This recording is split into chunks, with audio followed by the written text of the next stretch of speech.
حسام البدري ده والله اسطوره حقيقيه للتدريب المصري.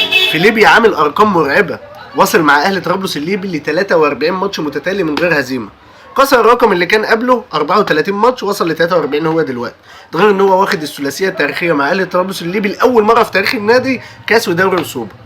عامل ارقام مرعبه هناك، لدرجه اصلا ان حسام البدري هناك عملوا له اغنيه له لوحده، ودي اول مره تحصل في ليبيا في التاريخ.